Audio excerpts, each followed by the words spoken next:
the Pope hired one man, Ignatius de Loyola. He started the Jesuit order, the Society of Jesus. Now, the Jesuits are no people to mess with, you gotta understand, especially if you go up at a higher plane. You ever wonder why the Vatican has so many deep-seated secrets in there and why people cannot have public access? It's because they're a secret society.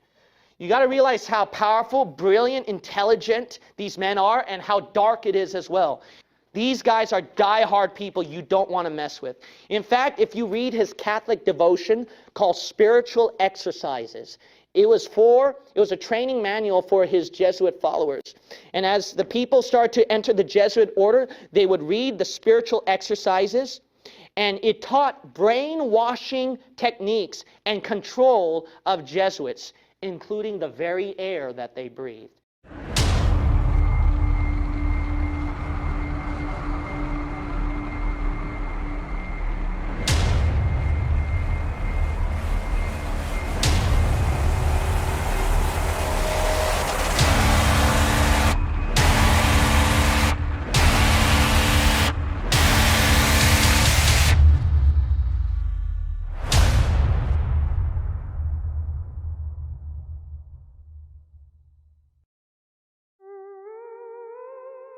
Nowadays, outer space is a given in everyone's mind. It's virtually in every movie, video game, comic book, novel, and even music and TV shows, causing mostly everyone to believe in outer space without question, even though they have never been there or seen it for themselves. Did you know that we are told that a mere 536 people have been to space, with only 24 of them traveling beyond low Earth orbit? That's barely a drop in the bucket as far as the entirety of Earth's population is concerned, and one of the funniest things is that all 24 people that have supposedly been past low Earth orbit come from the Apollo missions that took place between 1963 and 1972.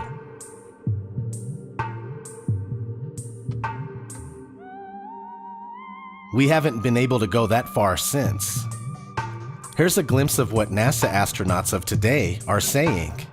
Right now, we only can fly in Earth orbit. That's the farthest that we can go. The kinds of technologies that we're testing out on space station are definitely helping us with our goals of going beyond low Earth orbit.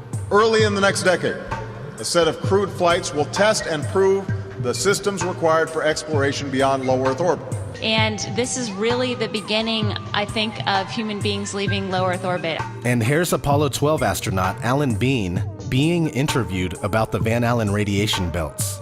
Any ill effects from the Van Allen radiation belts? No, now I'm not sure we went far enough out to encounter the Van Allen radiation belt. Maybe we did. I don't know the distance to the Van Allen radiation belt. The belts are 1,000 miles to 25,000 miles above the Earth. Then we went right out through them. No effects on your cells? Didn't even know it. I don't think anybody, well, maybe somebody said you went through the radiation belt, but we didn't feel it inside, and we didn't get any, added radiation. Not on our mission, by the way. They hadn't been discovered yet. So you see, he wasn't even sure what the Van Allen belts were, and when he was told, he basically says that the radiation belts didn't apply to his mission because they hadn't been discovered yet. Fun fact, did you know that all the data having to do with the alleged moon landings was lost and no longer exists? I'd go to the moon in a nanosecond. The problem is we don't have the technology to do that anymore. We used to, but we destroyed that technology, and it's a painful process to build it back again. I haven't seen anything that indicates the telemetry data is even in existence, and as I said, even if we had it, we don't have the machines to play it back. Unfortunately, I'm afraid I can't really give you much of a clue as to where this data ended up and whether it still exists or not. Bullshit detected. Take precautions. How anyone can trust NASA is beyond me. Now let's talk about how we got here, to the point where space is an unquestionable fact. Let's start with how the geocentric flat Earth model dominated from the beginning of recorded history all the way up into the 1600s, and though it's mostly propaganda, even the Flat Earth Wikipedia contains a bit of truth. Many ancient cultures subscribed to a flat Earth cosmography, including China until the 17th century. Now let's look at an article I found that supports this. The ancient Chinese accepted the Earth being a flat geocentric, and that an umbrella-like covering surrounded it, which was similar to the beliefs of the Greek, East Indian, Egyptians, Norse, and Germanic, as well as the Aboriginal people of the Americas. The Chinese astronomers believed that heaven takes its body from the yang, so it is round and in motion, and that the Earth takes its body from the yin, so it is flat and quiescent. The brilliant astronomers of China held this unchanging belief until the Jesuit missionaries came to China in the 17th century. Alberto Rivera, a former Jesuit priest, claimed the goal of the Jesuit order was to create a one-world religion by influencing all institutions of thought.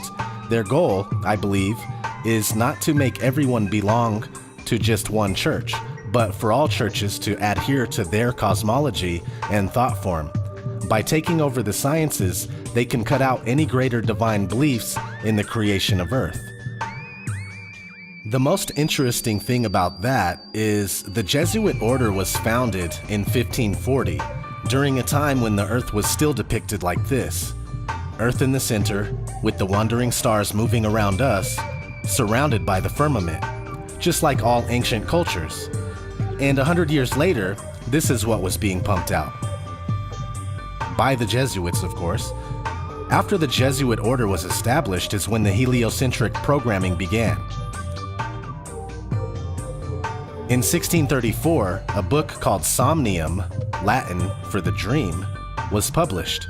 Written by Johannes Kepler, an obvious Freemason, this is the first ever novel to talk about traveling to the moon.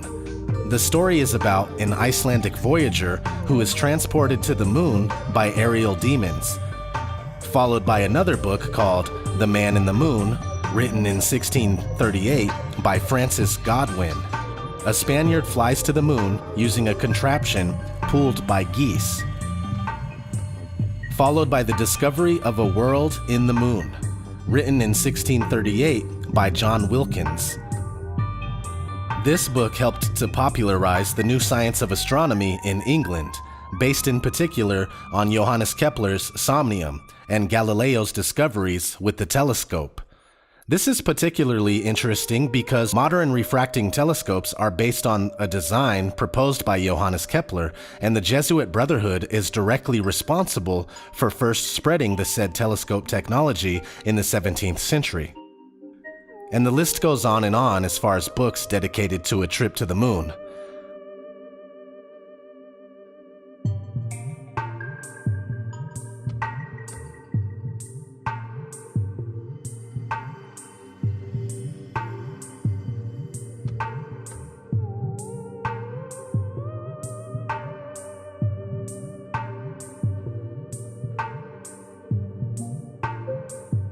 Well into the 1900s, where in 1902, one of the first movies ever made in the world was called A Trip to the Moon. From there, the programming got increasingly faster with each decade until it became yearly and even weekly and then daily. Science fiction comics exploded in the 1930s.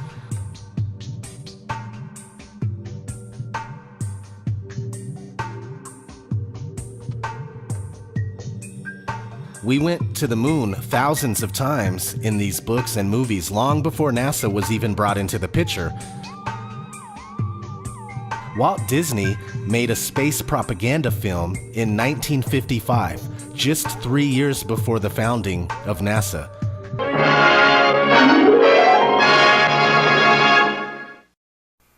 Here to introduce you to this new series is Walt Disney. In our modern world, everywhere we look, we see the influence science has upon our daily lives. Discoveries that were miracles a few short years ago are accepted as commonplace today. Many of the things that seem impossible now will become realities tomorrow.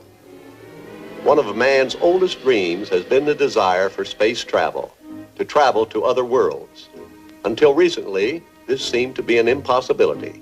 But great new discoveries have brought us to the threshold of a new frontier. the frontier of interplanetary space. The same year NASA was founded, in 1958, the Jet Propulsion Lab, or JPL, Jack Parsons Lab, was transferred to NASA by the U.S. Army. The Jet Propulsion Laboratory was founded by Jack Parsons. Jack Parsons was a member of the OTO, the Ordo Templi Orientis, and he was heavily influenced by Aleister Crowley. He was also deeply connected to Ron L. Hubbard, the founder of the Church of Scientology. And it all goes so much deeper, the rabbit hole never seems to end. So finally, they fake going to the moon for the first time in 1969, and they do it 5 more times by 1972. Now everybody believes that outer space is 100% real and that traversing the stars is a possibility. The movies keep coming.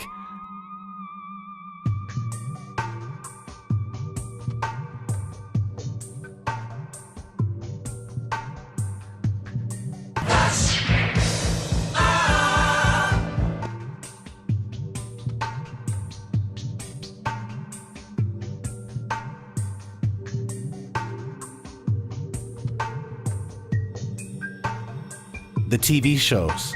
Math,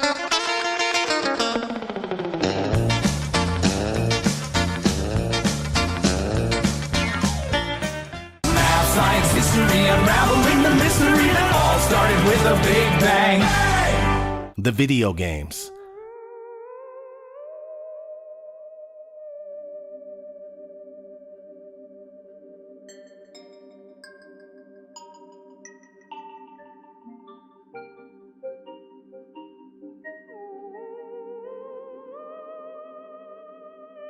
The music videos.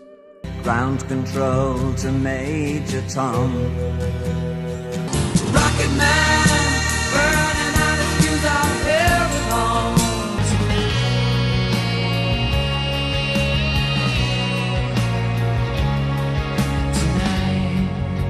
home. Mars Lander, what's happening up there?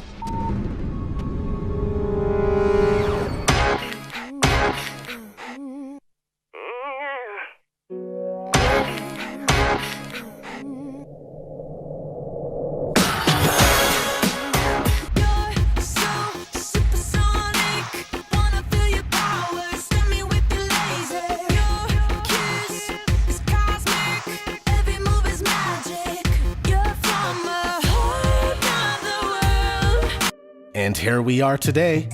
We haven't faked going into deep space in almost 50 years. We just continue to believe in it simply because that is what we're seeing on that screen. I go to the movie theater sometimes, and every single time I go, this ad for the movie theater plays before the movie. Check this out. Thanks for coming with me tonight. No, I love robots. So, what's your favorite movie? In space. In space. With zombies. You get 2 Cokes and a popcorn. So, what's your favorite movie? In space. In space. With zombies.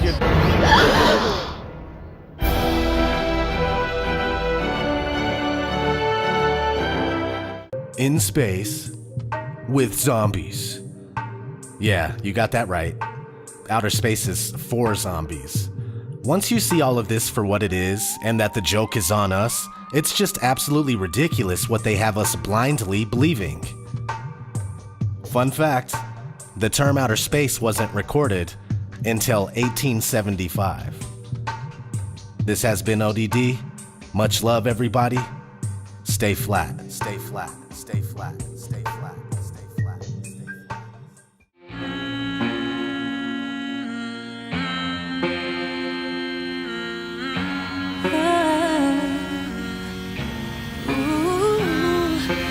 I just wanna live and dream, but nothing is as what it seems. And baby, it's making me crazy. I just wanna fight and scream. There's nothing left for me to say. Fear shot to defeat the day. I know that I can control it, so it doesn't have to be this way.